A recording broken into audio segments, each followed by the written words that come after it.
All right, and welcome to Coach's Corner, the best part of the stream. I miss doing this so much. Thanks for joining us tonight on this fantastic Coach's Corner. Yes, we love that intro. So we'll be going through some of the bosses here, starting with Champion of the Light, or Champions of the Light, however you want to phrase it. This is the first boss of the Battle of Dazar'alor, as I call it, Dazar'alor, as it rolls off the tongue a lot better. So we'll be going through this boss fight in terms of where you should position the boss, things to look out for. This boss, and thanks to Fat Boss for these videos, there's not enough good ones out there. There are some mythic ones, but I'll be showing you more of the heroic difficulty, which is most of our audience. So this is a pretty standard, easy boss, and one thing that Sparty always tells you about any boss: if you want to raid, there are two important rules, just two important rules. If you follow these two things, you will down any boss in the game. The first one is stand in the right spot. The second one is kill the ads. That's it. Every one of these bosses follow the same principle. Every boss in the game follows the exact same thing. This one is no different. So generally speaking, you'll be taking the paladin boss. There's a big guy on a horse here, or a ram, depending on if you're your alliance or horde. It does change, which is pretty cool. So you want to tank him far enough away from these ads because of an aura that he has, which buffs the ads, more damage, more healing, all that fun stuff. So you want to separate them. It's a 2-tank encounter, and you'll see one tank over here tanking them in the corner, far enough away. The other tanks them somewhere over here. And there's a reason for this. Because of this wave, the wave goes through people, does damage. It also heals the ads, throws a hot on them, and I mean, you don't want to be standing in it. So we position, or you'll be positioning the yourself, your raid here, off to the side, so it is never in the way of this big wave. Your melee will always be off to the side. You should never be hit by this ever. There is a tank swap mechanic as well, but we'll go through that shortly here. So you'll be taking him off to the side. This just gives you a little bit more room in terms of, where to stand because of this L shape of the room. Because of this stupid tree is in the way, this makes things a little bit easier. So one of the first abilities is the Sacred Blade Dot, and it just applies a stacking debuff to your tank. This forces a tank swap mechanic, right? So you can swap it. Alternatively, what we're going to be doing is we're going to use a Paladin tank, Taoli, to bubble it off. So you'll be bubbling off the stacks. And alternatively, you can also run and kite the boss away to drop the stacks. Most guilds will likely be using a tank swap when there's a transitional period on the boss. So it's not a huge deal. So it does holy damage, and you'll be facing the boss generally, in this area because of his ability here. So there's the wave of light that comes out. Again, it'll be generally pointed in the same direction. You never want it pointed towards a raid because the entire raid's going to get hit. And we'll wait for it to hit. So the ads as well, they have a little consecrate there. You'll see shortly. There's another wave of light. And what the other tank wants to do is he wants to drag them away from that wave because they're going to get healed. The other really important things is during this encounter, he has 2 phases. So there's the wave of light, applies a hot, anything it added touches. You don't want the ads getting healed, right? They're already casting enough things themselves because there's a Crusader and there's a Disciple there. You can see the little ticks healing it up every time. These ads have interruptible casts, right? I mean, generally speaking, interrupt the heals for sure. But if you can, and you have a lot of interrupters, interrupt everything, right? Generally, you're going to have your ranged on these guys, dotting, padding, totally fine. Pad the crap out of them. Feel free. Don't kill them. Because when they die during this first phase, they will give the boss zealotry stacks. And basically, the more stacks this boss has, the more damage it does. So you can't be killing ads during this phase. You can drop them down low, but this is not the ad killing phase. This is the warlock padding phase where they're able to dot things up and you interrupt everything as much as you can. You can see here the tank is also moving the ads away where possible, but again, because they are casters, tough to interrupt.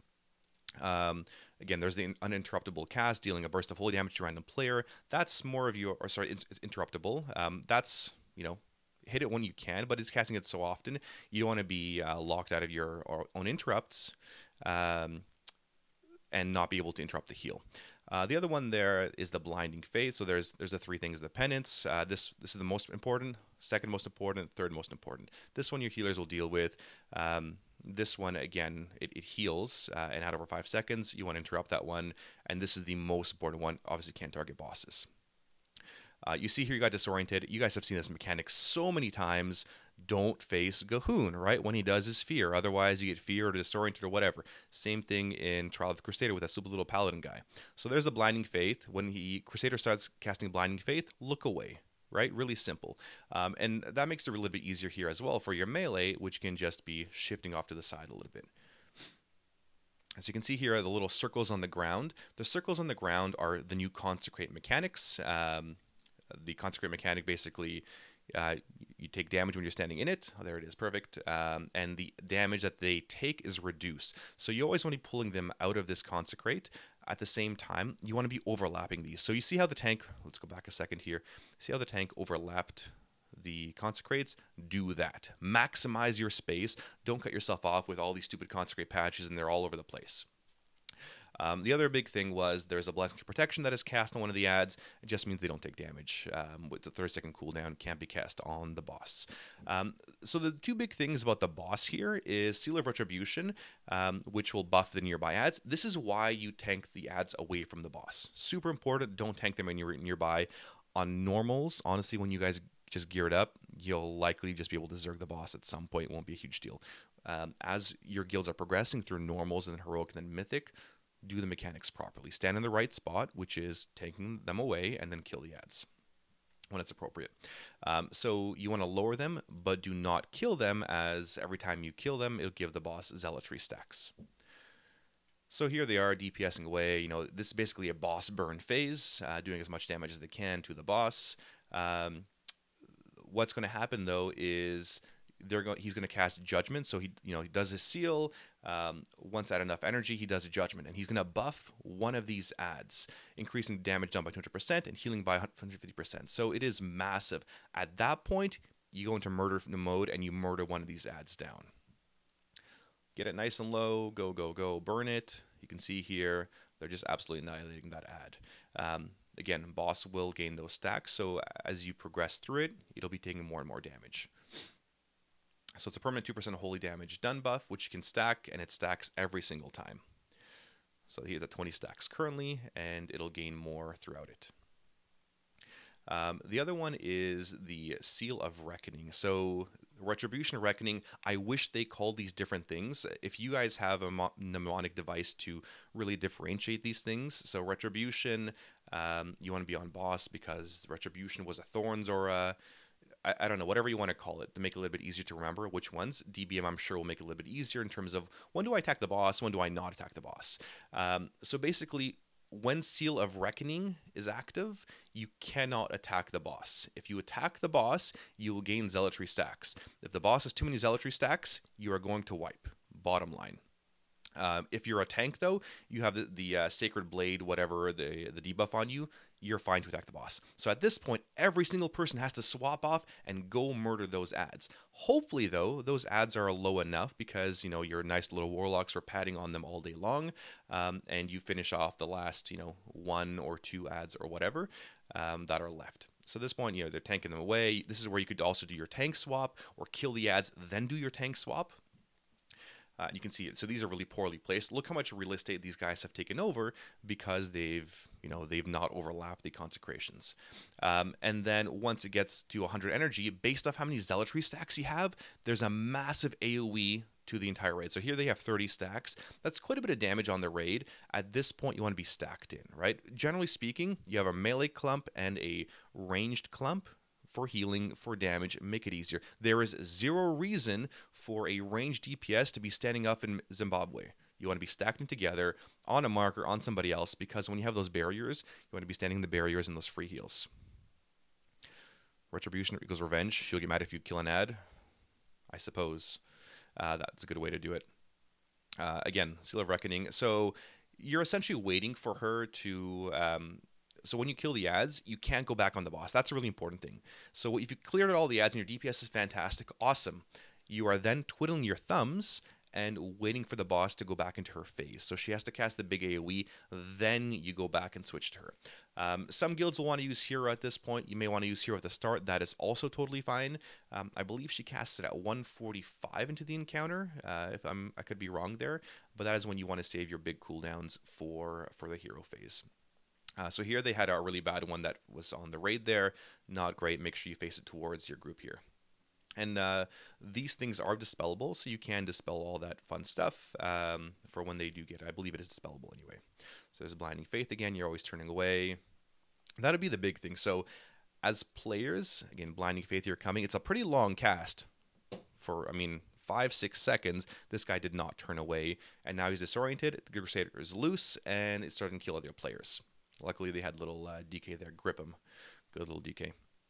So, yeah, those guys are free casting. You know, you want to, again, overlap them by the Crusader. The Crusader is the one that drops the little Consecrates, and you want to murder them where you can.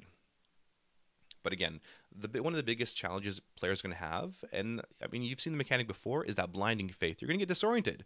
So make sure you're positioning yourself or you're angling yourself, and then, of course, tanking the ad in such a way that it is not over here.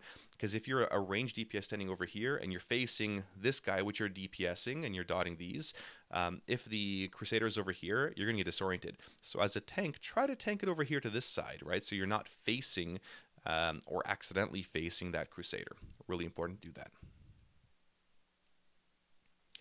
Awesome. There's the Wave of Light happening again on that tank. And the boss is going to get moved sometimes, and that's okay. Nothing wrong with that. And you can see here, this is what I was talking about earlier. They've killed all the ads. Awesome. Now they are waiting. They have to wait for the damn thing to go off. Otherwise, they're just going to have massive Zealotry stacks. Right, they're all just sort of, like, you see no melee on it, right? They can do a tank swap at this point, which is totally fine. Here, the energy is about to hit 90, 92, 94. There's the Wave of Light, and here comes the Judgment of Reckoning, and does lots of AoE damage, right? Again, depending on the Zealotry stacks. That is pretty much it. I mean, at 30%, he or she does get there, and you see the ads coming up again. So once that phase ends, ads spawn again, and you rinse repeat. The only difference is at 30%, wings, more damage, more fun stuff. So you can save hero for that last phase if you really wanted to. But yeah, that is the fight in a nutshell. Really simple. Again, comes down to killing ads when appropriate. Otherwise, burn boss. Ranged DPS, fantastic on this one. You know, Warlock's going to be great on this as well. Boomkin, Shadow Priest, because of all the multi-dotting. All across the tier, you're going to see a lot of strong ranged multi-dotters because of the nature of some of these encounters. Again, careful where you're positioning this stuff. This over here by the tree is probably in a good spot as well to be dropping these. Maybe ideally drop them in this section over here along the wall to give you more real estate, right? Because eventually your melee are going to have to go from over here down to here to kill these ads. So of course you want to give them room to kill it, you know, and burn that stuff down. So fun times. Yeah, again, we're not killing the ads during the Retribution. You're killing the ads during the Reckoning phase. That's it in a nutshell. I mean, pretty simple boss fight. Again, it's an accessible boss fight for those of you that are, you know, a couple bosses into Mythic. This should be totally fine for you guys. If you have the DPS and the gear for it, you know, you're standing in the right spots. It's a pretty simple encounter, and you guys will do well with it. And yeah, I mean, it should be fun. It's, I mean, fun to me is boring. You guys will like it, enjoy it. And that is Champion of the Light. Again, depending on whether you're Horde or Alliance, you'll get the Troll Paladin or the little Ram Lady here if you're, you know, a Scumbag Horde. So that's in a nutshell. You guys will enjoy it. This is the first boss of the raid. That is correct. It'll be an easy one. Again, kill ads during the Reckoning phase, not the Retribution phase. Retribution, you kill boss. Reckoning, you kill ads. Retribution, you kill boss. Reckoning, you kill ads. As long as you guys remember that, you'll be fine. Don't stand in the bad stuff. Kill the ads when appropriate. And, of course, burn the boss. Again, here they're waiting for the thing to go off. You cannot be attacking the boss because you will gain those Zealotry stacks. And what this needs, though, is it needs something to say. Well, I guess you can do it through Warcraft logs. It needs something to show, hey, little, you know, Dingus here was attacking the boss. Now has more stacks, right? You remember how Yogg-Saron's clouds would trigger? We need the exact same thing. But pretty simple first boss, normal, heroic, mythic. You guys will be totally fine. All right. And that's it for the first boss. We're going to load up the second boss here shortly.